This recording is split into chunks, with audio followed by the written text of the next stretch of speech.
আব্দুল কাদের জিলানী রহমতুল্লাহি আলাইহি হঠাৎ করে তার খাদিমকে নিয়ে রাস্তা দিয়ে হাঁটতেছেন। নদীর তীর দিয়ে হাঁটতে হাঁটতে আব্দুল কাদের জিলানী রহমতুল্লাহি আলাইহি তিনি দেখলেন মানুষগুলো রাস্তা দিয়ে হাঁটা চলাফেরা করতেছেন। চলাফেরার মাঝখান দিয়ে আব্দুল কাদের জিলানী রহমতুল্লাহি আলাইহি দেখলেন শত শত হাজার হাজার মানুষের ভিড় থেকে একজন বৃদ্ধা মহিলার কান্নাগুলো শোনা যাচ্ছে। বৃদ্ধা মহিলার কান্না শোনার সঙ্গে সঙ্গে আব্দুল কাদের জিলানী রহমাতুল্লাহি আলাইহি তার খাদেমকে ডেকে ডেকে বললেন, আব্দুল কাদের তার খাদেমকে ডেকে বললেন, যাও এই বৃদ্ধা কি জন্য কান্না করে, কি হয়েছে বৃদ্ধার, তুমি খবরটা নিয়ে আসো। আব্দুল কাদের জিলানী রহমাতুল্লাহি আলাইহি কথা বলার সঙ্গে সঙ্গে তার খাদেম বৃদ্ধা মহিলাকে জিজ্ঞাসা করলেন, কি জন্য তুমি কান্না করো, কি হয়েছে? বৃদ্ধা মহিলা তার জবাবের মধ্যে বলে দিলেন, হে আল্লাহর বান্দা, আমি এইখানে আজ থেকে 12 বছর ধরে কান্না করি। আজ থেকে 12 বছর আগে আমার স্বামী ইন্তিকাল করেন। আমার স্বামী ইন্তিকাল করার পরে, আমার স্বামী মৃত্যুবরণ করার পরে আমার আর পৃথিবীতে কেউ নাই। আমার একটা ছেলে সন্তান ছিল। আমি সেই ছেলে সন্তানটাকে কষ্ট করে লালন পালন করে বড় করেছি। আমার ওই সন্তানটাকে বড় করার পরে আমি আমার কলিজার টুকরা সন্তানটাকে বিবাহ করাতে চাইলাম। বিবাহ করার সিদ্ধান্ত নিলাম। সুন্দর একটা মেয়ে দেখে আমার আমার সন্তানের জন্য বিবাহ ঠিক করার পরে আমার সন্তানকে বিবাহের জন্য বরযাত্রী হিসাবে পাঠিয়ে দিলাম।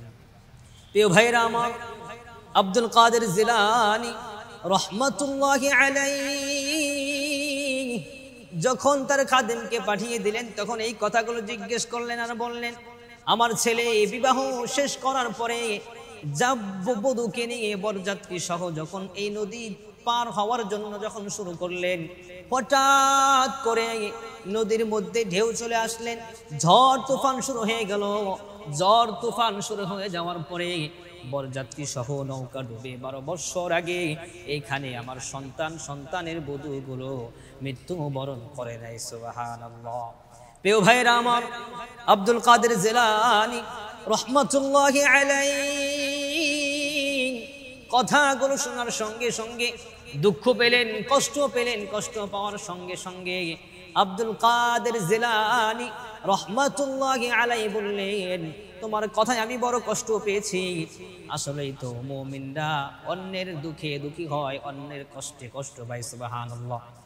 কিন্তু সমাজের মধ্যে এখন এমন হয়ে গিয়েছে যে সমাজের মানুষগুলো পাশের বাড়ির লোক যদি সুখে থাকে তাহলে তার ঈর্ষা হয়, হিংসা হয়, তার কষ্ট লাগে।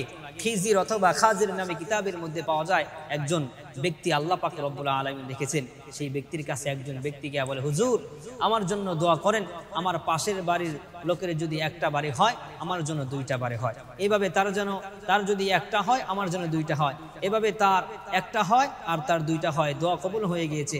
হঠাৎ করে সেই ব্যক্তি দেখে ওই পাশের বাড়ির লোকের একটা পা ভেঙে গিয়েছে আর তার 2টা পা ভেঙে গিয়েছে।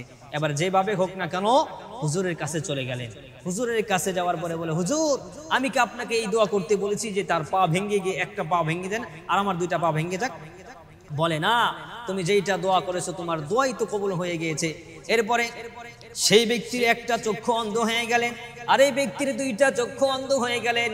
খিজির আলাইহিস সালামের এই ইতিহাস থেকে আমরা শিক্ষা নিব, আমরা যদি কারোর সাথে হিংসা করি, কারোর সাথে ঈর্ষা করি তাহলে আমাদের ক্ষতি হয়ে যেতে পারে।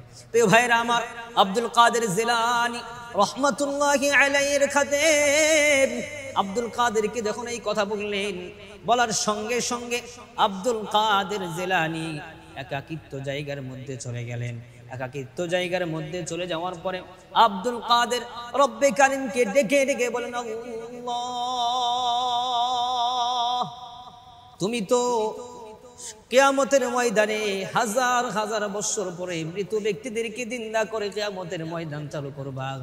আল্লাহ তুমি কি এইটা পারো না? 12 বছর আগে যাদেরকে মৃত্যু দিয়েছিলা তাদেরকে আবার তুমি জিন্দা করে দিতে। সুবহানাল্লাহ।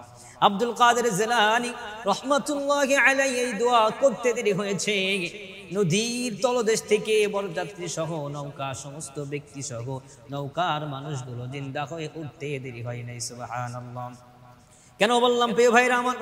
এই কথা বলার কারণ হলো একটা, সাইয়েদনা মূসা আলাইহিস সালামের উম্মতেরা বলবেন, আমার নবীর এত ক্ষমতা ছিল, আমার নবী মুসা কালিমুল্লাহ আল্লাহর সাথে কথা বলতেন, এবং আমার নবীর এত শক্তি ছিলেন, আমার নবী একজন ব্যক্তিকে থাপ্পড় মেরে মৃত্যুবরণ করিয়ে দিয়েছিলেন। এরপরে ঈসা পয়গম্বরের উম্মতগণ বলবেন, আমার পয়গম্বর ঈসা এত ক্ষমতা ছিলেন, আল্লাহ তাকে আসমানের মধ্যে নিয়ে গিয়েছেন। আমার পয়গম্বর ঈসা রূহুল্লাহর এত ক্ষমতা ছিলেন, তিনি শত শত বৎসরের মৃত ব্যক্তিকে কবর থেকে জিন্দা করতে পারতেন। তৎক্ষণাৎ আল্লাহর নবী সাল্লাল্লাহু আলাইহি ওয়াসাল্লামের উম্মতরা বলবেন, বিশ্ব নবী মুহাম্মদুর রাসূলুল্লাহ সাল্লাল্লাহু আলাইহি ওয়াসাল্লামের উম্মতগণরা তখন বলবেন, আমার নবীর যেই গুণগুলো ছিল সেইটা বলবো না, আমার নবীর উম্মতদের এই গুণগুলোই ছিল। আমার নবীর উম্মতেরা মৃত ব্যক্তিদেরকে আল্লাহর হুকুমে জিন্দা করতে পারতেন। সুবহানাল্লাহ। আর সেই ব্যক্তি হলো আব্দুল কাদের জিলানী রাহমাতুল্লাহি আলাইহি। সুবহানাল্লাহ।